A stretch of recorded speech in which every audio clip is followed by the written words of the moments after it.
very, very happy here to have Team Planet Walker, Dominic and Remy.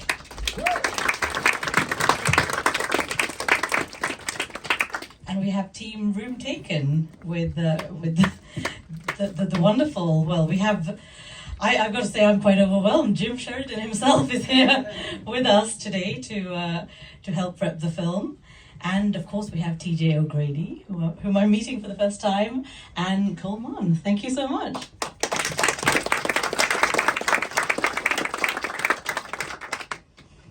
Well, I guess let's start straight with Team Planet Walker. Tell me about the seed of this film for you and how it came to you and to Nadia.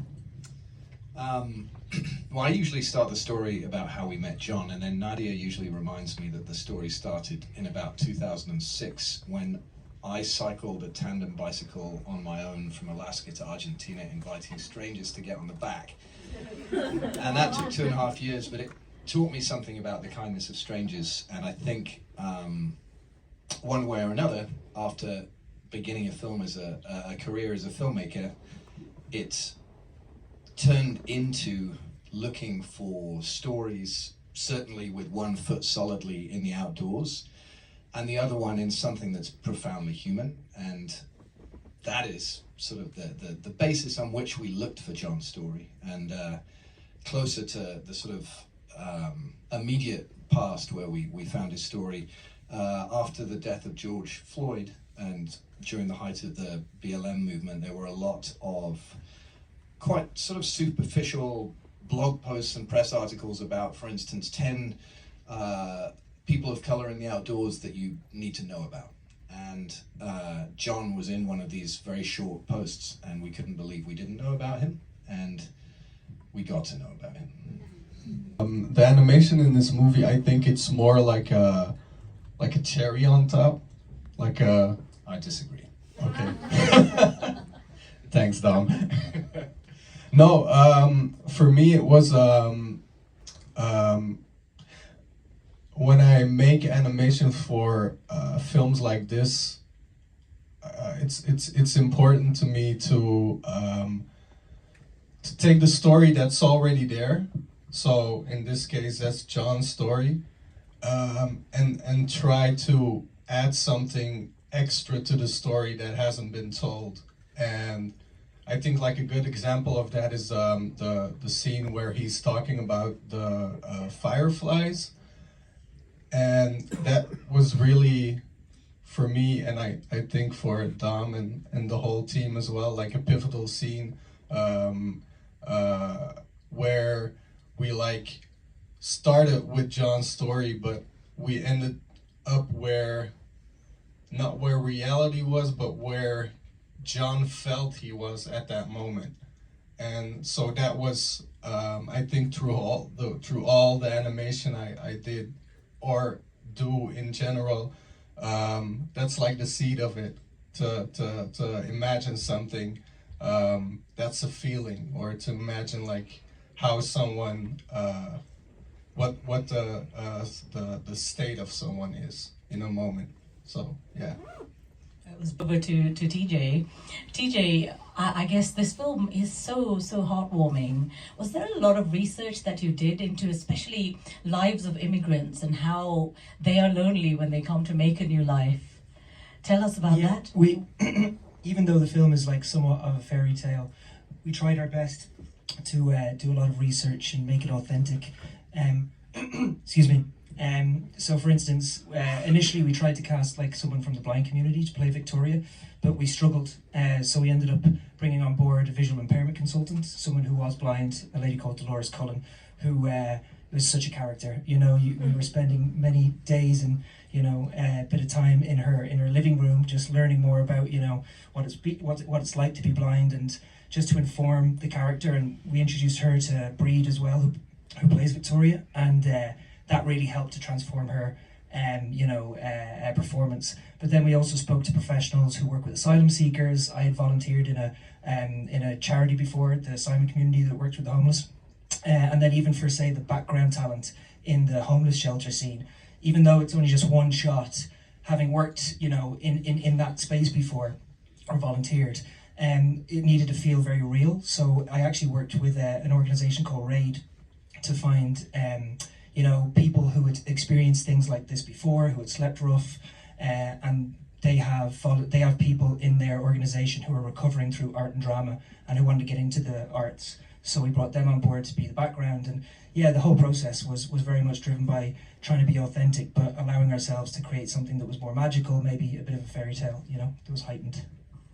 Yeah, we managed to reach out through his sister Claudine, who works with him a lot, and I was actually produced The Penguin with him.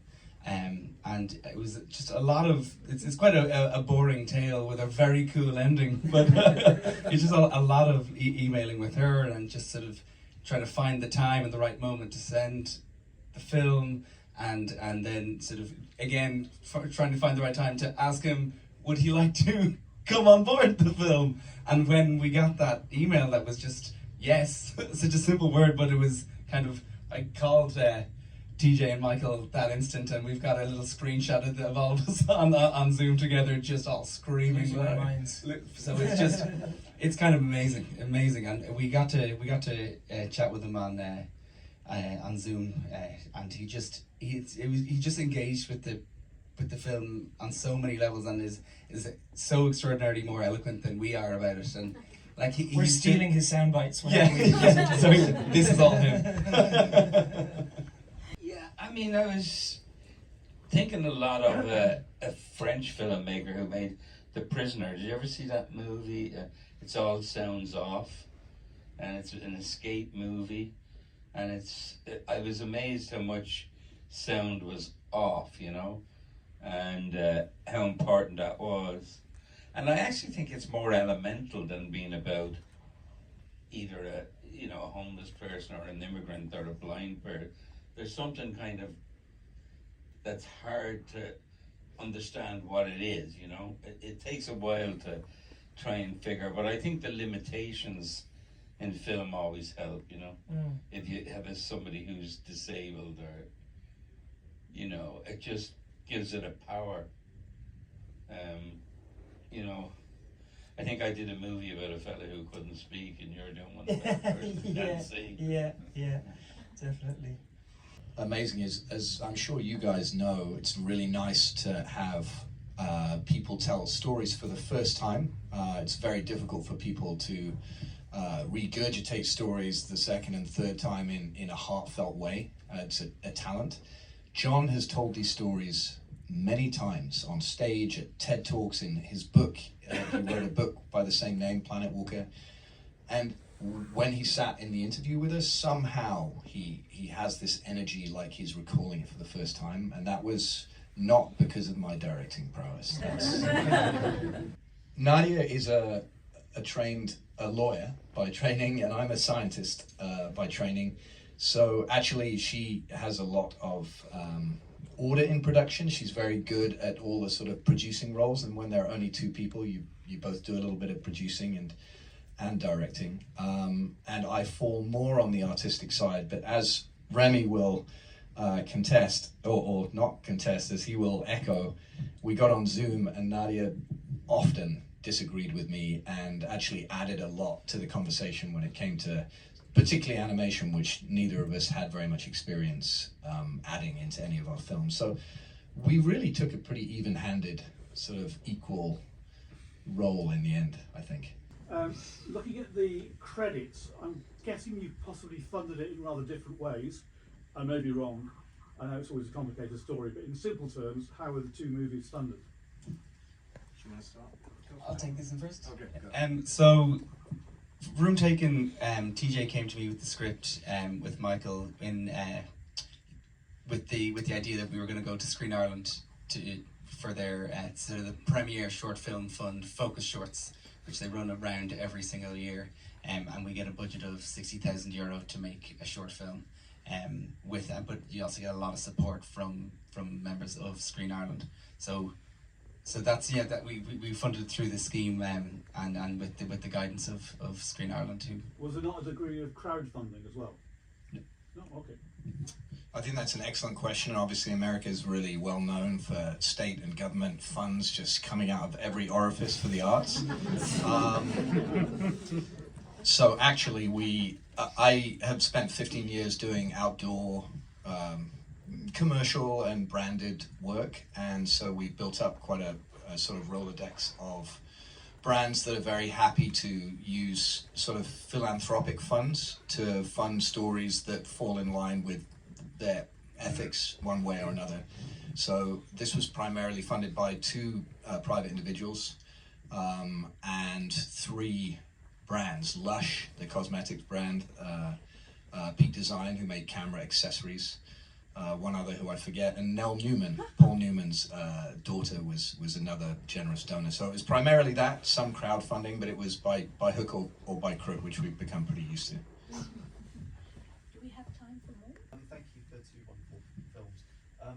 Did you ever think, one thing I thought watching both of them, and actually even Anuja as well, and in fact all of them, do you ever think of making them features? Because they all seem to have a level of, like, I could watch this for 2 hours. That's very good of you to say. Thank you very much. Yeah, there's conversations about making it into a feature. This is actually our screenwriter's first ever script. He's a copywriter in an advertising agency, so he's told lots of stories that are 60 seconds, but nothing that's 18 minutes. So it would definitely be a challenge to go up to that level straight away. But he's a talented guy, and I think he wants to get out of his day job. So that's a bit of inspiration from right there. So yeah, there's conversations about it, but it's a big jump, you know. So we'll see what happens. I think it's not as big a jump as And we're also very lucky to be able to talk still with Screen Ireland again. So I think we've proven that we can do it in 18 minutes. So hopefully we can prove that we can. Do you write Grow it. yourself? No. I get heavily involved in the writing process and make a lot of suggestions, but my attention span is just too bad to really write. That's smart. With John's story, actually, we came years and years ago. A guy called Tom Shadyac optioned the rights for his story and made sort of proposals for a full-length narrative feature. It failed to take off, and John got older and really actually wanted a story told one way or another. And we didn't really have funding platforms for a feature, so we decided to make a short film to help John's message start permeating again. And actually now someone has just optioned his story rights again and talking about making a Hollywood feature about the story. So hopefully the short was the most effective way of furthering Who was his story. wife? John's wife? Yeah. Maddie was one of the ladies interviewed, very long-suffering lady. I remember hearing like some, I think proverb it might have been a Buddhist proverb, I'm not 100% sure, but it was something along the lines of don't speak unless you can improve the silence. There's an Irish play called, I forget, it's John B. Keane, about a man who walks continually. It's very good. And Forrest Gump as well, there's a little bit, yeah. There have been some parallels made to Forrest Gump. John's a lot slower than Forrest Gump, eh? He might go on for longer. Thank you very much.